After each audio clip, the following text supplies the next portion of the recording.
ప్రజలు ఆధారం నీవే యేసయ్యా, ఆనందం నీవే మెస్సయ్యా, ఆధారం నీవే యేసయ్యా, ఆనందం నీవే మెస్సయ్యా. నా తల్లియు నీవే, నా తండ్రియు నీవే, నాకున్నది నీవే, నేనన్నది నీకే. ఆధారం నా ఆనందం, నాకు భయం దేవా ప్రతిదినం. ఆధారం నా ఆనందం, నాకు భయం దేవా ప్రతిదినం.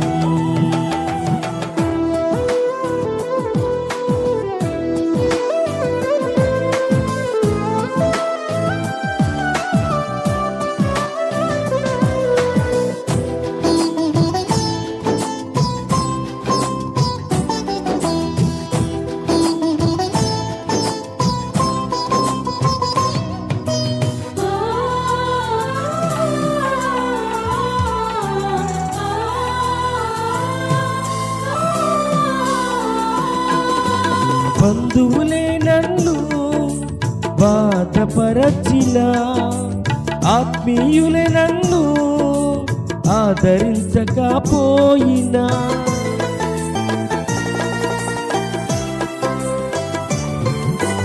బంధువులే నన్ను బాధపరచిన, ఆత్మీయులే నన్ను ఆదరించకపోయినా, కన్నుల్లో కన్నీరు కదులుతూనే ఉన్నా, హృదయంలో కలహాలు కుదిరలేక చేస్తున్నా, కన్నుల్లో కన్నీరు కదలలేకపోతున్నా, హృదయంలో కలహాలు కుదిరలేక చేస్తున్నా. ఆధారం నా ఆనందం, నాకు భయం దేవా ప్రతిదినం. ఆధారం నా ఆనందం, నాకు భయం దేవా ప్రతిదినం. ఆధారం నీవే యేసయ్యా, ఆనందం నీవే మెస్సయ్యా.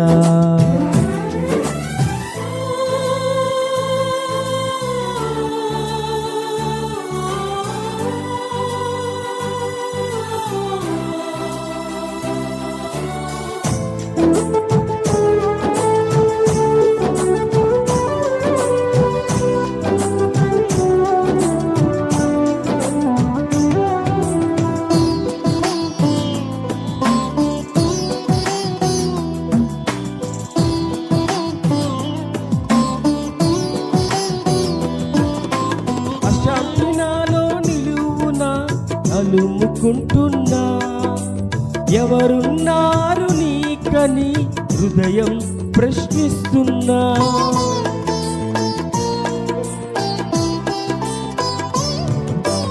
అశాంతి నాలో నిలువునా అలుముకుంటున్నా, ఎవరున్నారు నీకని హృదయం ప్రశ్నిస్తున్నా, భవిష్యత్తే నాలో భయమే రేపుతున్నా, బరువైన హృదయంతో నీకై బ్రతుకుతున్నా, భవిష్యత్తే నాలో భయమే రేపుతున్నా, బరువైన హృదయంతో నీకై బ్రతుకుతున్నా. ఆధారం నా ఆనందం, నాకు భయం దేవా ప్రతిదినం. ఆధారం నా ఆనందం, నాకు భయం దేవా ప్రతిదినం. ఆధారం నీవే యేసయ్యా, ఆనందం నీవే మెస్సయ్యా. ఆధారం నీవే యేసయ్యా, ఆనందం నీవే మెస్సయ్యా. నా తల్లియు నీవే, నా తండ్రియు నీవే, నాకున్నది నీవే, నేనన్నది నీకే ఆధారం. నా ఆనందం, నాకు భయం దేవా ప్రతిదినం ఆధారం. నా ఆనందం, నాకు భయం దేవా ప్రతిదినం.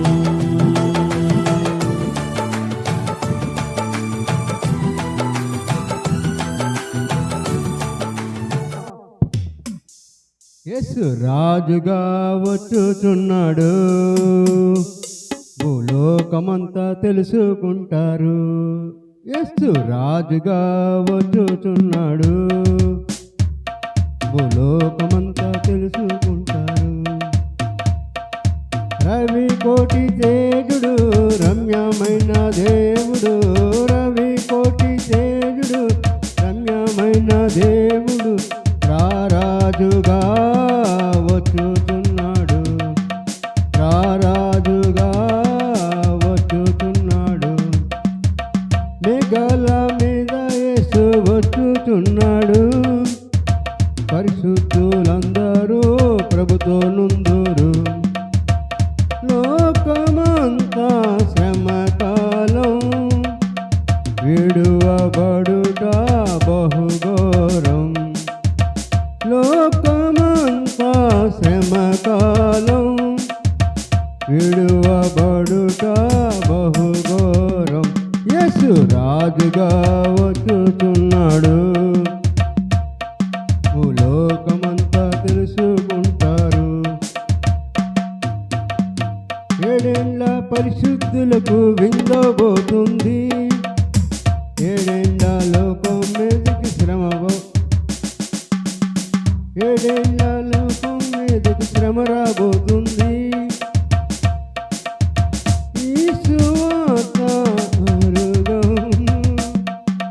వాక్యమే కరువగును, వాక్యమే కరువగును. యేసు రాజుగా వచ్చుతున్నాడు, భూలోకమంతా తెలుసుకుంటారు. వెయ్యేళ్ళ ఇలపై యేసు రాజా మేలును, ఈ లోక రాజ్యములన్నీ ఆయన మేలను. వెయ్యేళ్ళ ఇలపై యేసు రాజా మేలును, ఈ లోక రాజ్యములన్నీ ఆయనవే అగును. నీతి శాంతి వర్ధిల్లును, నీతి శాంతి వర్ధిల్లును. న్యాయమే కనబడును, న్యాయమే కనబడును. యేసు రాజుగా వచ్చుతున్నాడు, భూలోకమంతా తెలుసుకుంటారు. యేసు రాజుగా వచ్చుతున్నాడు, భూలోకమంతా తెలుసుకుంటారు. ఈ లోక దేవతలన్నీ ఆయన ముందరా సాగిలపడి నమస్కరించి గడగడలాడును. ఈ లోక దేవతలన్నీ ఆయన ముందరా సాగిలపడి నమస్కరించి గడగడలాడేను. వంగని మోకాళ్ళన్నీ యేసయ్య ఎదుట వంగిపోవును, యేసయ్య ఎదుట వంగిపోవును. యేసు రాజుగా వచ్చుతున్నాడు, భూలోకమంతా తెలుసుకుంటారు. క్రైస్తవుడ మరవద్దు, ఆయన రాక కనిపెట్టి ప్రార్థన చేసి సిద్ధముగా నుండు, కనిపెట్టి ప్రార్థన చేసి సిద్ధముగా నుండు. రెప్పపాటున మారాలి, యేసయ్య చెంతకు చేరాలి. రెప్పపాటున మారాలి, యేసయ్య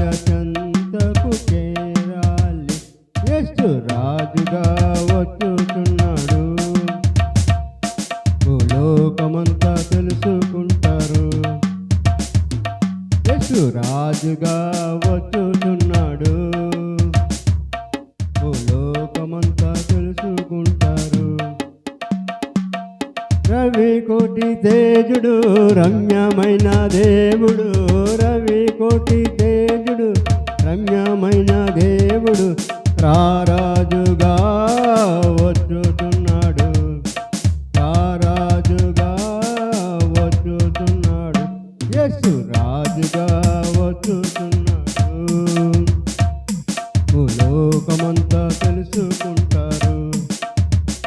యేసు రాజుగా వచ్చుతున్నాడు. లోకమంతా తెలుసుకుంటారు. హల్లెలూయా. దేవుని స్తోత్రం. హల్లెలూయా.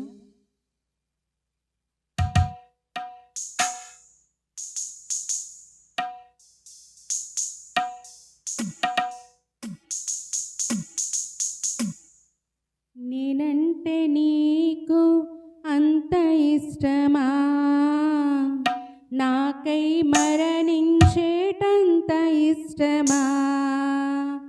నేనంటే నీకు అంత ఇష్టమా, నాకై మరణించేటంత ఇష్టమా. యేసయ్యా నా యేసయ్యా, యేసయ్యా ఓ నా యేసయ్యా. నేనంటే నీకు అంత ఇష్టమా, నాకై మరణించేటంత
పరిశుద్ధ గణనామమునకు మహిమ కలుగునుగాక. హల్లెలూయా, హల్లెలూయా. చాలా సంతోషం పిల్లరా. దేవుడు తన మహాకృపను బట్టి తిరిగి 12వ దినం శంఖల ధ్యాన కూటల్లో మనందరినీ ఆయన పాద సముఖములో నిలబెట్టిన విధానాన్ని బట్టి దేవుని ఉన్నత నామమునకు ఘనత కలుగునుగాక.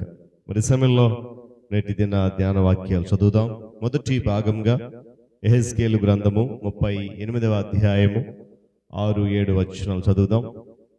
రెండవ భాగంగా మొదటి పేతురు పత్రిక 1వ అధ్యాయము 5-6 వచనాలు చదువుదాం. మొదటి భాగము యెహెజ్కేలు గ్రంథము 38వ అధ్యాయము 6-7 వచనాలు మరి ప్రియులు సహోదరి శ్రీపతి సువర్ణ కుమారి గారు చదివి వినిపిస్తారు. రెండవ భాగం మొదటి పేతురు పత్రిక 1వ అధ్యాయము 5-6 వచనాలు రాజేశ్వరి చదివి వినిపిస్తుంది. తదుపరి ప్రియులు తండ్రి గారు అపర మాస్టర్ గారు విజ్ఞాపన ప్రార్థనలో నడిపిస్తారు. దేవుని స్తోత్రం. మొదటి వాక్య భాగంగా యెహెజ్కేలు గ్రంథం 38వ అధ్యాయం 6-7 వచనాలు చదువుకుందాం. గోమోరును అతని సైన్యమంతయు ఉత్తర దిక్కులలో నుండి తొగర్మాయును అతని సైన్యమును జనములు అనేకములు నీతో కూడా వచ్చును. నీవు సిద్ధముగా ఉండుము. నీవు సిద్ధపడి నీతో కూడా కలిసిన సమూహం అంతటిని సిద్ధపరచము. వారికి నీవు కావలయే ఉండవలెనను. దేవుడి పరిశుద్ధ వాక్యం దీవించును. ఈ దినము మన కొరకు వచ్చిన రెండవ భాగము పేతురు గ్రంథము 1వ అధ్యాయము 5-6 వచనాలు చదువు.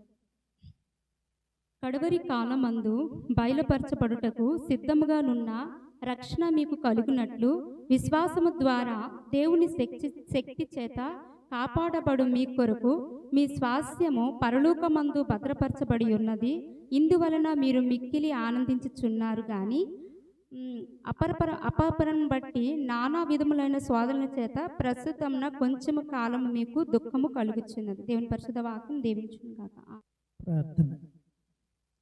కృపా సత్య సంపూర్ణుడా, గలలీయుడ, నజరేయుడ, రాజాధిరాజ, శాశ్వత సౌందర్యం కలిగినటువంటి సియోను దేవా, ఇంతవరకు కాపాడారు.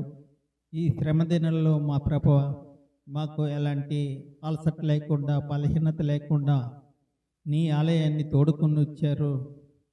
ప్రభువ, నీ వాక్యం వినే భాగ్యం కూడా అనుగ్రహించినందుకు వేలాది స్తోత్రములు. నా దేవా, అనేక మంది రాలేకపోయి ఉన్నారు మా ప్రభువా. మా తండ్రి, వారికి బహుగా దీవించండి. వారిలో ఉన్న బలహీనతలు తొలగించండి. ప్రతిరోజు కూడా నీ ఆలయానికి రావాలి, నీ వాక్యం వినాలి. మా ప్రభువా, నీ దీవెనలు పొందాలి. మా తండ్రి, మా ప్రభువా, అనేక మంది ఈ ఉపవాస దినాల్లో మా తండ్రి అనేక మందిలో కూని ఉండగా మీరు వారిపై మీ మెండైన దేవుళ్ళు కుమ్మరించండి. వినే వాక్యాన్ని వారి అంతరంగాల్లో ఉంచుకొని మా ప్రభువా, వాక్యానుసారము జీవించే భాగ్యం కూడా అనుకరించండి. మా ప్రభువా, బహుగా దీవించండి. నీ దాసుని మరుగున పరచండి. మంచి వాక్యం వినే భాగ్యం కూడా మాకు అనుగ్రహించమని మా ప్రభువైన క్రీస్తు నామమున వేడుకుంటున్నాను మా పరమ తండ్రి. ఆమేన్. వాక్య భాగాలు చదివి వినిపించిన సువర్ణకుమారి గారు, రాజేశ్వరి, ప్రార్థనలో నడిపించిన తండ్రి గారు అపర మాస్టర్ గారు, ముగ్గురికి ప్రభు నామములో వందనాలు తెలియజేస్తా ఉన్నాను. మరి సమయంలో తిరిగి 12వ ప్రశ్న కొరకు సిద్ధపడదాం. స్పందన ప్రతిస్పందన కార్యక్రమంలో మరి సువర్ణకుమారి బెహ్రా గారు మనలను నడిపిస్తారు. ఈ సమయాన్ని వారికి అప్పగిస్తూ ఉన్నాను. స్పందన ప్రతిస్పందన స్వాగతం అండి. 12వ ప్రశ్న. ఇందులో 2 ఆన్సర్స్ ఉంటాయి, కరెక్ట్గా అంటే గెస్ చేసుకోండి.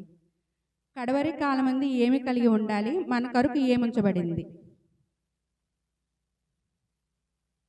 మన కొరకు ఏముంచబడింది? స్వాస్యం. అనిల్ మాస్టర్ గారు. స్పందన ప్రతిస్పందన కార్యక్రమం నడిపించినటువంటి సువర్ణకుమారి గారికి ప్రభునామములో వందనాలు తెలియజేస్తున్నాను. మరి సమయంలో మనమందరం కూడా నిలబడదాం. మనకి ఇవ్వబడిన పాటల షీట్లో నుండి 13వ పేజీలో ఉన్న పాట 13 చాలని ప్రేమ ఇది, స్వరములు చాలని వర్ణన ఇది.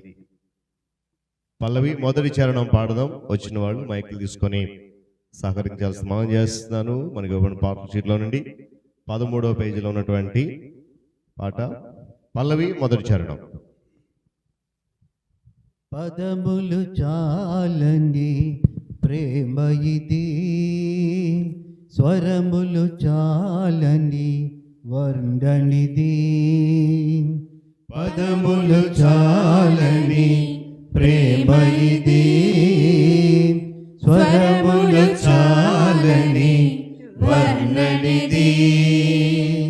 కరములు చాపి నిన్ను కౌగలించి పెంచిన కన్నవారి కంటే ఇది మిన్నయైన ప్రేమ. వారిని సహితము కన్న ప్రేమ. ప్రేమ ఇది యేసు ప్రేమ. ప్రేమ ఇది తండ్రి ప్రేమ. ప్రేమ ఇది ప్రాణమిచ్చిన ప్రేమ, కల్వరి ప్రేమ. పదములు చాలని ప్రేమ ఇది, స్వరములు చాలని వర్ణనిది. నవమాసము మోసి ప్రయోజకులను చేసిన కన్న బిడ్డలే నిన్ను వెలివేసిన. నవమాసము మోసి ప్రయోజకులను చేసిన కన్న బిడ్డలే నిన్ను వెలివేసిన. తన కరములు చాపి ముదిమి వచ్చు వరకు, తన కరములు చాపి ముదిమి వచ్చు వరకు నిన్నెత్తుకొని ఆదరించు ప్రేమ. ఆవేదనంత తొలగించెడి ప్రేమ. పదములు చాలని ప్రేమ ఇది, స్వరములు చాలని వర్ణనిది. పదములు చాలని ప్రేమ ఇది, స్వరములు చాలని వర్ణనిది.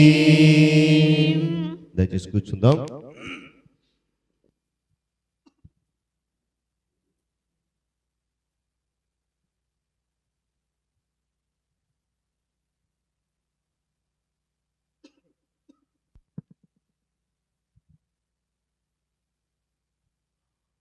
దేవుని పరిశుద్ధ గణనామమునకు మహిమ కలుగును గాక. హల్లెలూయా చెప్పాలి. హల్లెలూయా, హల్లెలూయా. చాలా సంతోషం ప్రియులారా. దేవుడు మరలా తన మహాకృపను బట్టి 2026వ సంవత్సరం శ్రమకాల శిలువ ధ్యాన కూటాలలో 12వ దినము మనందరినీ ఆయన పాద సముఖమునకు చేర్చినటువంటి విధానాన్ని బట్టి ప్రభు ఉన్నతమైన నామమునకు ఘనత కలుగును గాక. చేరొచ్చిన మీ అందరికీ, సంఘ నాయకులకు, పెద్దలకు, విశ్వాసులందరికీ కూడా యేసుక్రీస్తు వారి పరిశుద్ధ నామములో సాయంకాలపు శుభములు తెలియజేస్తూ ఉన్నాను. ఈరోజు మనము ధ్యానించబోయే అంశం మనం ముందుగానే ఇవ్వబడింది. సిద్ధంగా చెప్పాలి సిద్ధంగా ఉండాలి. సిద్ధపాటు లేక సిద్ధంగా ఉండాలి అనే సంగతి మనలో చాలా ఎక్కువ మందికి బాగా తెలుసు, చాలా మందికి తెలియదు. సిద్ధపాటు అనేటువంటి ఆ విషయాన్ని అంటే సమయానికి ముందుగానే సిద్ధంగా ఉండాలి, రెడీగా ఉండాలి. మనం చేసేటువంటి పని చిన్నదైనా పెద్దదైనా, ఉద్దేశము ప్రశంసించబడేదైనా లేక ప్రశ్నించేదైనా, సిద్ధపాటు కలిగి ఉండడం అనేది ప్రతి మనిషి జీవితంలో ప్రాముఖ్యమైన అంశం. రేపటి పని కొరకు నేడు సిద్ధపడడం తెలివైన పని అని చాలా ఎక్కువ మంది అంగీకరిస్తారు. చాలా మంది ఏంటంటే ఆ రేపటి పని రేపు చేసుకోవచ్చులే. చాలా ఎక్కువ మంది అంగీకరించే మాట ఏంటంటే రేపటి పని కొరకు ఈరోజే సిద్ధపాటు కలిగి ఉండాలి. బైబిల్ గ్రంథంలో సిద్ధపాటు గురించి అనేక విషయాలు ఉన్నాయి. అయితే దేని కొరకు మనం సిద్ధంగా ఉండాలి, ఏమండి ఒక ప్రశ్న ఈరోజు మన మధ్యలో ఉండాలి. మనందరం చాలా త్వరితగతిన చెప్పే సమాధానం ఏంటంటే క్రీస్తు కొరకు సిద్ధంగా ఉండాలి. ఎందుకు అని అంటే ఆయన మరలా మనందరినీ కూడా తనతో పాటు తీసుకెళ్ళడానికి రాబోతున్నాడు కనుక ఆయన వచ్చేటప్పుడు ఆయనను ఎదుర్కోవడానికి సిద్ధంగా ఉండాలి. గత రాత్రి మనం ధ్యానం చేసిన మాట ఏంటంటే అంశం ఏంటి చెప్పండి? గత రాత్రి మనం ధ్యానం చేసిన అంశం వశపరుచు. దేవుడు మనకు సమస్త జనములను వశపరుస్తానంటున్నాడు. తర్వాత ప్రజలను మన పాదముల క్రింద వాటిని స్వీకరించడానికి మనం సిద్ధంగా ఉండాలి. దేవుని స్తోత్రం కలుగును గాక. ఏమండి, వాస్తవానికి సిద్ధంగా ఉండాలి అనే మాట ఆత్మీయ జీవితానికి లేక దేవుని పని కొరకు మనమందరికి తెలిసినట్లుగా దేవుని రాకడ కొరకు ఇలాంటి అనేక అర్థాలు ఈ సిద్ధపడాలనే క్రమంలో ఉన్నాయి. ప్రాముఖ్యంగా విశ్వాసులుగా పిలువబడుతున్న వారు ఆయన కొరకు సిద్ధంగా ఉండాలని దీని ప్రాముఖ్యమైన అర్థం. అంతేకాకుండా ఈ సిద్ధపాటు అనేటువంటి విధానము ఆధ్యాత్మిక సన్నద్ధతకు కూడా ఉపయోగించే పదం. ఇక్కడ మనము 2 వాక్య భాగాలు చదివాము, పాత నిబంధన గ్రంథము, అదేవిధంగా క్రొత్త నిబంధన గ్రంథం. ఈ సిద్ధంగా ఉండాలి అనేటువంటి మాట 2 భాగాల్లో కూడా కొంచెం భిన్నంగా కనిపిస్తూ ఉంది. రెండిటిలో కూడా మాట ఉంది. ఏ మాట అండి? సిద్ధంగా ఉండాలి అనే మాట. పాత నిబంధన గ్రంథంలో దేని కొరకు సిద్ధపడమంటున్నాడు దేవుడు అంటే శత్రువులను ఎదుర్కోవడానికి సిద్ధంగా ఉండమంటున్నాడు. గమనించాలి. మనం చదివినటువంటి యెహెజ్కేలు గ్రంథంలో 38వ అధ్యాయము 6-7 వచనాలు మీకు ఇంటికి వెళ్ళిన తర్వాత చదవండి మీకు ఇష్టమైతే. మొదటి నుండి చివరి వరకు శత్రువులను ఎదుర్కోవడానికి సిద్ధంగా ఉండమంటున్నాడు. ఇక 2వ భాగం ఏంటనంటే చక్కటి మాట ఉంది అక్కడ, పేతురు భక్తుడు వర్ణించిన మాట ఏంటనంట, చదవండి ఒకసారి. కడవరి కాలమందు బయలుపరచబడుటకు సిద్ధముగానున్న రక్షణ మీకు కలుగునట్లు విశ్వాసము ద్వారా దేవుని శక్తి చేత కాపాడబడు మీ కొరకు ఆ స్వాస్యము పరలోకమందు భద్రపరచబడి ఉన్నది. మొదటి భాగములో దేవుడు యెహెజ్కేలు ప్రవక్త ద్వారా అక్కడ ఉన్నటువంటి రాజు గోగు అనేటువంటి వ్యక్తి సిద్ధపడమని జ్ఞాపకం చేస్తూ ఉంటే, 2వ భాగంలో దేవుని నమ్మి ఆయన విశ్వాసం ఉంచి ఆయన వాక్యానుసారంగా జీవిస్తున్న ప్రతి ఒక్కరి కొరకు భద్రపరచబడినటువంటి స్వాస్యము పొందుకోవడానికి సిద్ధంగా ఉండాలి. అదే మాట అన్నాడు కదా, సిద్ధపరచబడినట్లుగా రక్షణ. ఏమండి, కడవరి కాలమందు బయలుపరచబడుటకు సిద్ధంగా ఉన్నటువంటి రక్షణ అంటే దేవుడు మరలా ఆయన రాకడలో వచ్చినప్పుడు ఎవరెవరు రక్షణ అనుభవంలో సంసిద్ధులుగా ఉన్నారో అవన్నీ కూడా బయలుపడతాయట. ఇప్పుడు మన ఆలోచన ఏంటంటే క్రైస్తవులుగా మారిపోయాము, యేసు ప్రభు నమ్ముకున్నాం, బాప్తిసం తీసుకున్నాం, రక్షణలో ఉన్నాము అనుకుంటున్నాం, మంచిదే. కానీ కడవరి కాలమందు అనగా దేవుని యొక్క రాకడ సమయంలో ఈ రక్షణ ఎవరు కలిగి ఉన్నారో అనేది బయలుపరచడట. ఏమండి అన్నాడు కదా, కడవరి కాలమందు బయలుపరచబడు రక్షణ సిద్ధంగా ఉందట.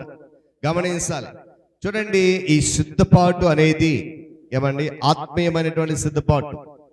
ప్రతి విశ్వాసి జీవితంలో ప్రారంభ దశలో ఉన్నట్లుగా బాప్తిస్మ అనుభవంలో ఉండాలి, ప్రభు బలను సమీపించాలి. ఏమండి ఆ తర్వాత నిత్య దీవం కొరకు దేవుని వాక్యపు వెలుగులో సిద్ధంగా ఉండాలి. ఇవన్నీ విషయాలు ఈ 2వ భాగం మనం జ్ఞాపకం చేస్తూ ఉంది. అంతేకాకుండా జీవితమైనటువంటి సిద్ధపాటు, జీవితంలో సిద్ధపాటు అనేది పరిశుద్ధమైనదిగా ఉండాలట. ప్రతి విశ్వాసి కూడా పరిశుద్ధమైన జీవితం ద్వారా రాబోతున్నటువంటి ఆపదలు, రాబోతున్నటువంటి శ్రమలు, రాబోతున్నటువంటి కష్టాలను, అంత్యకాల శ్రమలను ఎదుర్కోవడానికి ధైర్యాన్ని పెంపొందించుకోవడానికి కూడా సిద్ధంగా ఉండాలి. అక్కడ అందుకనే 2వ మాట అన్నాడు చూడండి, ఒకసారి చదవండి ఒకసారి. ఆ తర్వాత మాట, ఇందువలన 6వ వచనం పేతురు పత్రిక, జాగ్రత్త గమనించాలి ఇక్కడ. ఎందుకు ఈ మాట జ్ఞాపకం చేశానంటే, విశ్వాసిగా నేను మరలా జ్ఞాపకం చేస్తాను, విశ్వాసిగా పరిశుద్ధమైన జీవితం ద్వారా రాబోతున్నటువంటి ఆపదలను, అంత్యకాల శ్రమలను ఎదుర్కొనేటువంటి ధైర్యాన్ని పెంపొందించుకోవడానికి మనం సిద్ధంగా ఉండాలి ఆత్మీయ జీవితంలో. కారణం ఏంటంటే, చదవండి, ఇందువలన మీరు మిక్కిలి ఆనందించుచున్నారు, కానీ అవసరాన్ని బట్టి నానా విధములైన శోధనల చేత ప్రస్తుతమున కొంచెం కాలం మీకు దుఃఖం కలుగుతుంది. దాన్ని భరించడానికి ఏం చేయాలా? సిద్ధంగా ఉండాలి. దేవుని స్తోత్రం కలుగును కాక. బహుశా మనం ప్రస్తుతానికి మనకి ఎలాంటి ఆపద లేదు, ఎలాంటి కష్టం లేదు, ఎలాంటి శ్రమ లేదు. దేని విషయంలో? ఆధ్యాత్మిక విషయంలో. ఇహలోక సంబంధంగా మనకు కష్టాలు ఉన్నాయి, శ్రమలు ఉన్నాయి, ఆపదలు ఉన్నాయి, ఇబ్బందులు అన్నీ ఉన్నాయి, అనారోగ్య సమస్యలు ఉన్నాయి. కానీ ఆత్మీయ జీవితాన్ని గమనిస్తే ప్రస్తుతానికి మనకు అలాంటి సమస్యలు ఏమీ లేనట్టే కదా. ఎందుకంటే దేవుడు తన కృపా కాలములో మనం నడిపిస్తూ ఉన్నాడు. అందుకే ఆ మాట, రాబోవు కాలములో ఏమండి కానీ అవసరాన్ని బట్టి ఇప్పుడు ఏం చేస్తున్నాం మనము? వాక్యం చెప్తున్నట్లుగా, ఇందువలన మీరు మిక్కిలి ఆనందిస్తున్నారు, కానీ అవసరాన్ని బట్టి నానా విధములైన శోధనల చేత ప్రస్తుతమున కొంచెం కాలము దుఃఖం కలుగుతుంది. ఆ దుఃఖాన్ని సహించడానికి, దుఃఖాన్ని ఎదుర్కొనేటువంటి ధైర్యాన్ని పెంపొందించుకోవడానికి మనం సిద్ధంగా ఉండాలి. దేవుని స్తోత్రం కలుగును కాక. చెప్పాలి కదా, హల్లెలూయా. చూడండి, ఒక ఇంటిని నిర్మించాలనుకున్నాం అనుకోండి, ఒక భవనము నిర్మించాలన్నప్పుడు చాలా జాగ్రత్తతో కూడినటువంటి సిద్ధపాటు అనేది ముందు ఏర్పాటు చేసుకుంటాం. దానికి కావాల్సినటువంటి అంటే ఆ పునాది వేయక ముందు భూమిని సంపాదించాలి. ఏ క్రమములో ఆ ఇల్లు కట్టాలి అనేటువంటి ఒక నమూనాను గీయాల్సి ఉంటుంది. అయితే ఇంకా ఆవశ్యకమైనది ఏంటంటే, సిద్ధపాటు లేకుండా ఆ భవనం నిర్మిస్తే అది ఎంతో కాలం నిలబడుతుందండి. అందుకొరకు ఏం చేస్తామనంటే, ఆ ఇల్లు కట్టుకునేటప్పుడు సంపూర్ణమైన సిద్ధపాటు కలిగి అన్ని కోణాలలో ఆలోచించే ఆ పని మొదలు పెడతాం. అందుకే నేను ప్రారంభం జ్ఞాపకం చేస్తాను, మనం పని చిన్నదైనా పెద్దదైనా, ఉద్దేశము ప్రశంసనీయమైన ప్రశ్నార్థకమైన సిద్ధపాటు అనేది చాలా అవసరం ఏ పనికైనా. అయితే నేనేమంటానండి, గతంలో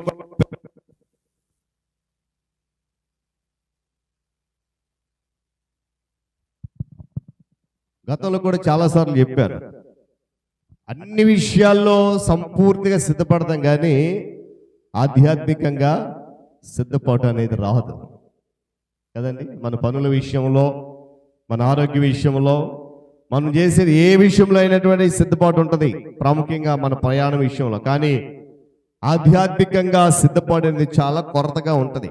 అందుకనే యేసుప్రభు ఒక చక్కటి మాట అన్నాడు. చూడండి, లూకాసు వార్త 14వ అధ్యాయము 28వ వాక్యం చదవండి ఒకసారి. లూకాసు వార్త 14వ అధ్యాయము 28వ వాక్యం చదవండి. చదవండి. మీలో ఎవడైనను ఒక గోపురము కట్టింపగోరిన యెడల, జాగ్రత్తగా గమనించండి ఈ మాట, మీలో ఎవడైనను ఒక గోపురము కట్టింపగోరిన యెడల దానిని కొనసాగించడానికి కావలసినది తన యొద్ద ఉన్నదో లేదో అని కూర్చుండి తగులుబడి మొదట లెక్క చూచుకొనడా?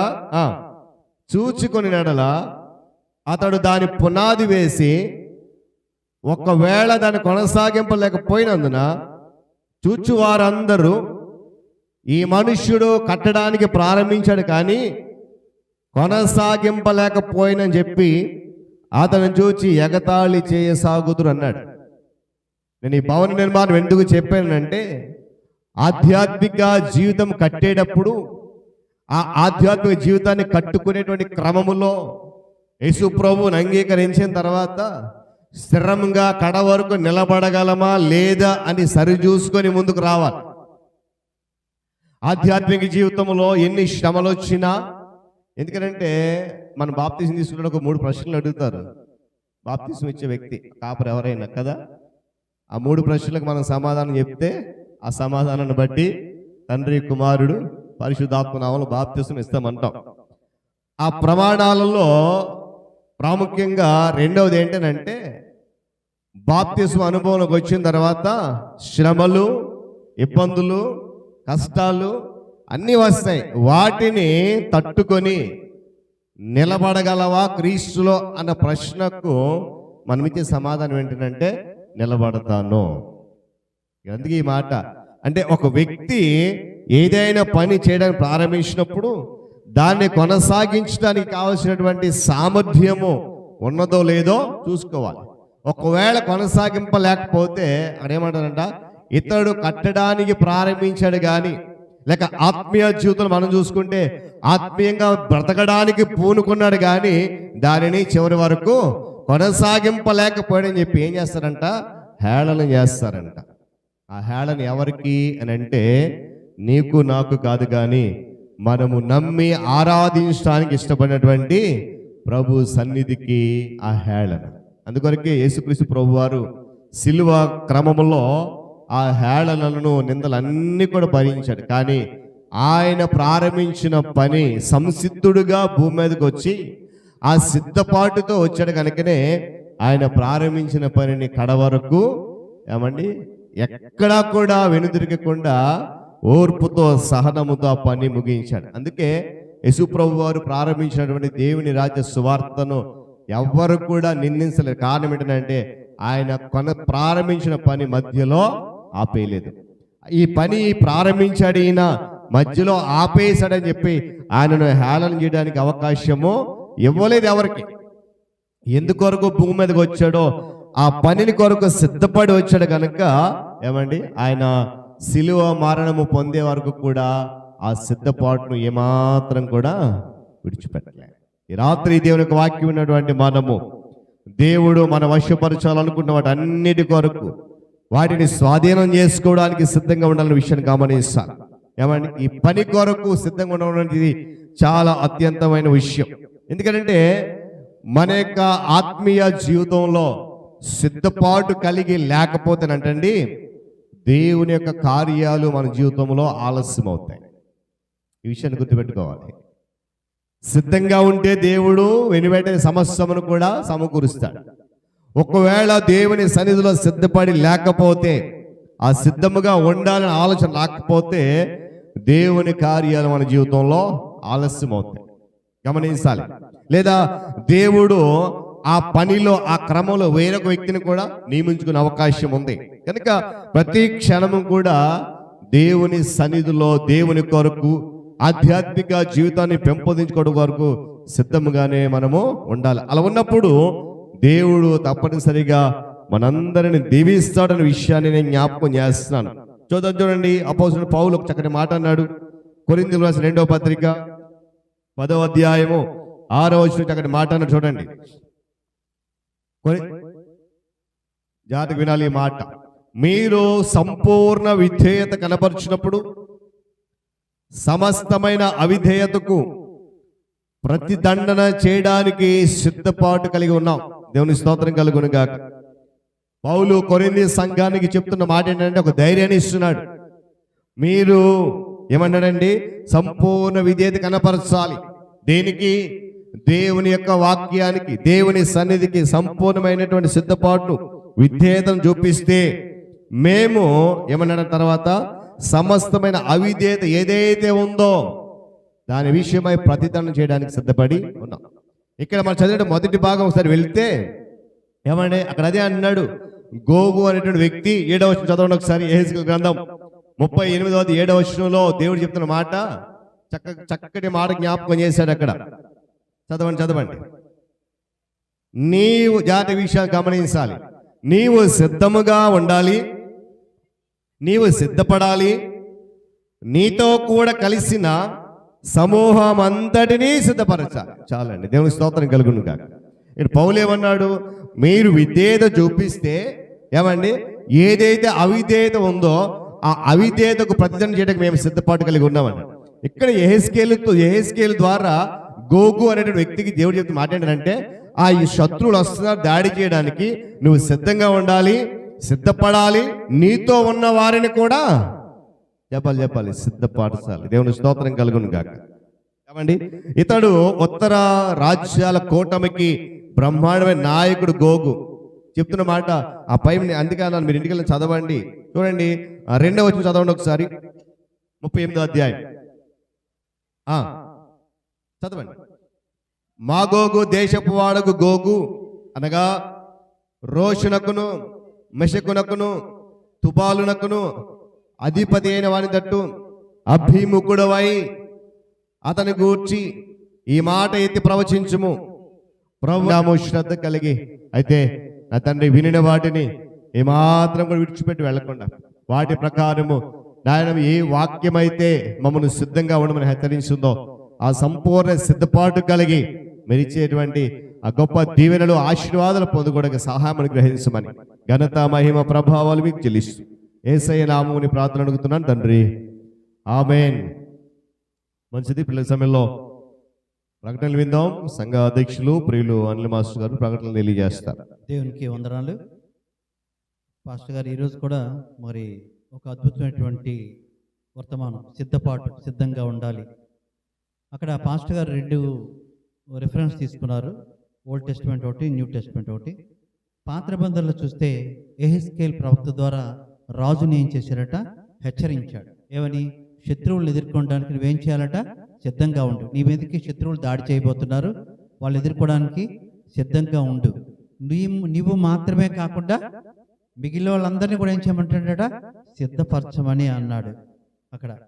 అదేవిధంగా మరి న్యూ టెస్ట్ కొత్త నిబంధన తీస్తే అక్కడ దేవుడు ఏదైతే మన గురించి భద్రపరచబడి ఉన్నారో, ఇందాక సోర్ణ గారు అడిగారు కదా, స్వాస్థ్యం ఏదైతే భద్రపరచబడి ఉంచారో దానిని మనం పొందడానికి ఆ రక్షణ ఏదైతే ఉందో దానిని పొందడానికి కూడా మనం ఏం చేయాలట, సిద్ధంగా ఉండని ఇక్కడ మరి పేతురు చదివాం కదా, దాంట్లో అక్కడ మనకి ఉంది.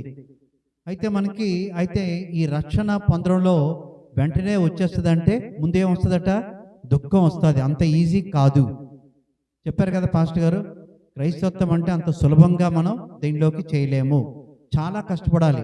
అందుకే అక్కడ అంటారు ఏంటట, అది ముందు నీకు రావాలంటే అనేక బాధలు వస్తాయి, కష్టాలు వస్తాయి, దుఃఖాలు వస్తాయి. అన్నిటినీ మర్చిపోయి ఏం చేయాలంటే నువ్వు సిద్ధంగా ఉండాలి. అప్పుడే అవి వచ్చాయని వెనక్కి జారిపోయావు అనుకో, ఆ స్వాస్థ్యాన్ని మనం పొందుకోలేము. సో దాని కాబట్టి మనం ఏంటంటే విశ్వాసాన్ని చివరి వరకు ఏం చేయాలట, కొనసాగించాలి. దానికి ఉదాహరణ పాస్టర్ గారు ఎవరిని తీసుకున్నారు, మళ్ళీ సిలువు దగ్గరికి వచ్చి యేసు ప్రభు వారినే తీసుకున్నారు. ఆయన ఏంటంటే ఎన్ని బలహీనతలు వచ్చాయి, ఎన్ని శోధనలు వచ్చాయి యేసు ప్రభు వారికి, ఏ మాత్రం కూడా యేసయ్య గారు ఏంటట వెనక్కి వెళ్లకుండా దానిని పొందడానికే ముందు వరకు వెళ్ళారు. కాబట్టి ఏదైతే తండ్రి తనకి ఆజ్ఞాపించాడో దానిని పూర్తి చేశారు మన యేసయ్య గారు. ఎప్పుడు సిద్ధంగా ఉంటేనే అన్నీ జరుగుతాయని చెప్పారు. ఇక్కడ సిద్ధంగా లేకపోతే నష్టాలు కూడా ఉన్నాయి. ఏంటి నష్టం? ఒకటోది, దేవుని కార్యాలు మనలో జరగవు అవి అసలు. సిద్ధంగా లేకపోతే అవి మనం పొందుకోలేము. సిద్ధంగా ఉంటేనే ఎప్పుడో ఒకసారి వస్తాయని విశ్వాసాన్ని బలపరిచి నమ్మకంగా వెళ్తే వస్తాయి. పౌలు కూడా దీని గురించి చెప్పాడు ఏంటట, ఎప్పుడైతే మీరు సంపూర్ణ విధేయత చూపిస్తారో అప్పుడే అవన్నీ కూడా నీ యందు సిద్ధపడతాయని ఇక్కడ పాస్టర్ గారు చాలా చక్కగా తెలియజేశారు.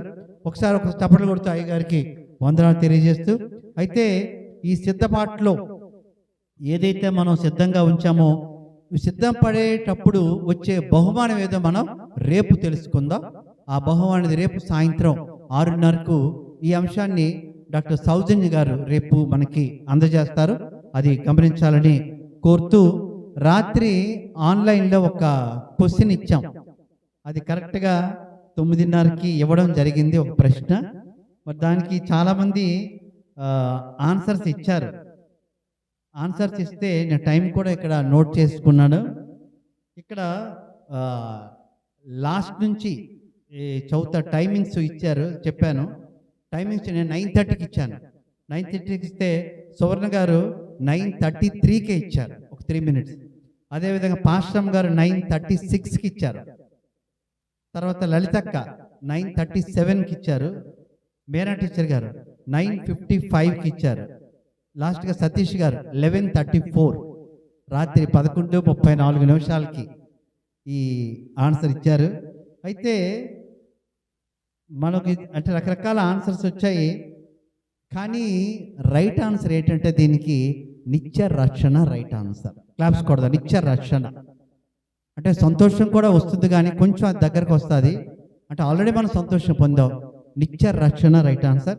దానికి సువర్ణ బెహ్రా గారు 9:33కి ఇస్తే, మరి మీరా టీచర్ గారు 9:55కి ఇచ్చారు నిత్య రక్షణ అనేది. అంటే ఎందుకు ఇలాగ నేను ఇస్తానంటే మనకి అంశాలు గుర్తుంచబడతాయి. ఈ అంశాలు ఇప్పుడు మనకి 40 రోజులు అయిన తర్వాత అవి కంటిన్యూ అయిపోవాలి, ఎప్పుడు కూడా గుర్తుండాలి. గుర్తుండాలంటే 10 రోజులకు ఒక్కొక్కసారి, మరి నెక్స్ట్ 10 రోజులు కూడా ఇదే క్వశ్చన్ ఉంటుంది, గమనించాలి. అంశాలంటే మనకు గుర్తుండాలంటే ఈ విధంగా ఉండాలి. మరి అందరూ కూడా మరి 5గురు చేశారు. ఆన్లైన్లో కూడా కొంతమంది కొన్ని అంటే వాళ్ళు రాలేదు, అటెండ్ అవ్వలేదు, వాళ్ళకి సరిగ్గా అర్థం అవ్వలేదు అని చెప్పింది, వాళ్ళు కూడా పార్టిసిపేట్ చేశారు. అందరికీ వందనాలు. రేపు సాయంత్రం 6:30 కలుద్దాం. 6:30లో ఏంటంటే అంశం బహుమానం. ఈరోజు పాస్టర్ గారు అంశం చెప్తారు, దాని ప్రకారం స్పందన కూడా అందరూ కూడా సిద్ధంగా ఉందాం. Thank you. అందరూ లేచి నిలబడదాం. అందరూ లేచి నిలబడదాం. ముగింపు ప్రార్థన, ప్రభు నేర్పిన ప్రార్థన ఆశీర్వాదంతో ఈ 12వ దినపు కూటాన్ని ముగించుకుందాం. తిరిగి 13వ దినం కొరకు సిద్ధపడదాం. ప్రేమ కలిగిన మా తండ్రి, కృపా సత్య సంపూర్ణుడ మైకు వందనాలు. తిరిగి 12వ దినంలో కూడా నీ మాటల ద్వారా నన్ను మమ్మలను బలపరిచారు నాయన. ఎందుకు మేము సిద్ధంగా ఉండాలి, సిద్ధంగా ఉంటే మా జీవితాల్లో మీరిచ్చే బహుమానం, సిద్ధపాటు కలిగి జీవిస్తే మీరిచ్చే ఆశీర్వాదాలు, దీవెనలు పొందుకుంటామని. ఒకవేళ నాయన సిద్ధపాటు లేకపోతే మేము శత్రువులను ఎదుర్కోలేం, సిద్ధపాటు లేకపోతే అపవాదిని మేము జయించలేం, సిద్ధంగా ఉండకపోతే నా తండ్రి మీరిచ్చే స్వాస్యాన్ని మేము పొందుకోలేం. అందుకొరకు నీ రక్తములో కడగబడిన మేము నాయనా ఇదిగో సంపూర్ణ సిద్ధముగా ఉండి నిన్ను బట్టి ఆనందించే కృపదైత్యం ప్రార్థన చేస్తూ విత్తబడిన వాక్యము అందరి జీవితంలో నూరంతరుగా ఫలింపచేయండి. తిరిగి రేపటి దినం కొరకు మమ్మల్ని సిద్ధపరచండి. ఘనత మహిమ ప్రభావాలు మీకు చెల్లిస్తూ యేసు నామములో ఈ ప్రార్థన అడుగుతున్నాను మా తండ్రి, ఆమేన్. పరలోకమందున మా తండ్రి, నీ నామము పరిశుద్ధ పరచబడును గాక, నీ రాజ్యము వచ్చును గాక, నీ చిత్తము పరలోకమందు నెరవేర్చినట్లు భూమి అందు నెరవేరును గాక. మాకు కావలసిన ఆహారాన్ని మాకు దయచేయండి, మనసు క్షమించిన ప్రకారం మరణను క్షమించు, మమ్మల్ని శోధన దక్క దుష్టును తప్పించు. ఎందుకంటే రాజ్యము బలము మహిమ నిరంతరము నీవైనవి మా తండ్రి, ఆమేన్. పరమ తండ్రి అయిన దేవుని ప్రేమ, ఆయన కుమారుడును మన రక్షకుడు నేసే కృప, పరిశుద్ధాత్మని సహవాసము సన్నిధి కాపుదల ఈ రాత్రి చేరొచ్చిన మనకు, మన కుటుంబాలకు, సంఘానికి, సకల పరిశుద్ధులకు సదాకాలము తోడైండి నడిపించును గాక, ఆమేన్. అందరికి వందనాలండి. దేవుడు అందరిని దీవించును గాక.